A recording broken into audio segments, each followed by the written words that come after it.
आपकी जो मोहब्बत रही असदुद्दीन ओवैसी साहब के साथ, मजलिस इत्तेहादुल मुस्लिमीन के साथ, आपकी मोहब्बत को देखकर हम बिहार वालों के अंदर एक नया जोश आया।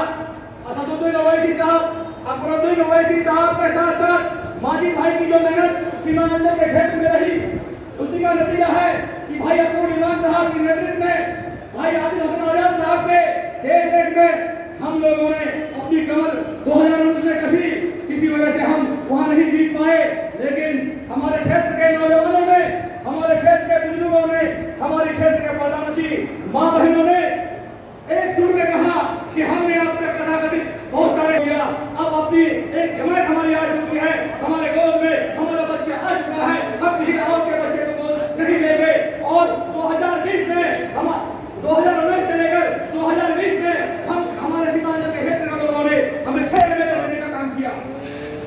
मैं आपसे करने आया हूँ और आपको यकीन दिलाने आया हूँ कि अभी जो तेलंगाना के अंदर इलेक्शन चल रहा है, हैदराबाद के अंदर जो इलेक्शन चल रहा है, मस्जिद के जितने भी कैंडिडेट हैं, आप यहाँ से एकजुट होकर, मुत्तहिद होकर उनको जिताने का काम करें, क्योंकि आपका जो मोहब्बत और प्यार है ये पूरी दुनिया देख रही है, पूरा हिंदुस्तान देख रहा है।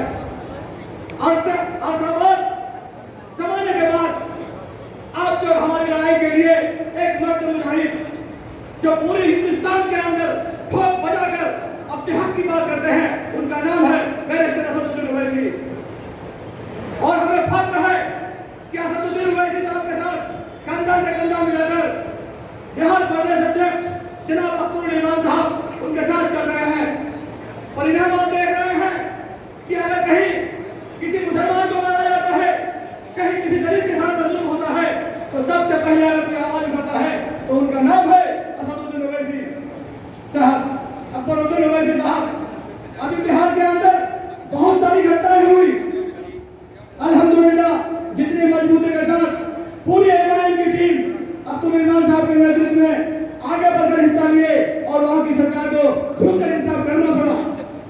इसलिए मैं आपसे एक इंतजार करने आया हूँ, आपसे गुजारिश करने आया हूँ कि जो मोहब्बत आपने मस्जिद को दिखाया है, क्योंकि आप जान जाइए दुश्मनाने मस्जिद नहीं चाहती है कि यहाँ से कोई मुस्लिम क़यादत उठे। आज तेलंगाना के अंदर से, हैदराबाद के अंदर से एक मुस्लिम क़यादत उठी है, सबकी नजर में खटक रही है। ये कथाकथित सेकुलर पार्टियां जो हमें गुलाम की तरह इस्तेमाल किया है, जिन्होंने हमारे वोट को लेकर हमारी हकमारी की है, ओवैसी साहब के आने के बाद आज उनके पेट में दर्द हो रहा है। यही कारण है कि सारे लोग, चाहे वो कांग्रेस हो, चाहे वो कोई भी पार्टी हो, सब चाहती है कि मस्जिद को रोका जाए। अल्हम्दुलिल्लाह मैंने जो यहाँ आकर देखा, तेलंगाना के सदन में आकर देखा, चाहे जितना भी जोर लगाए, आपकी जो मोहब्बत मस्जिद के साथ में है वो कम नहीं होने वाली है।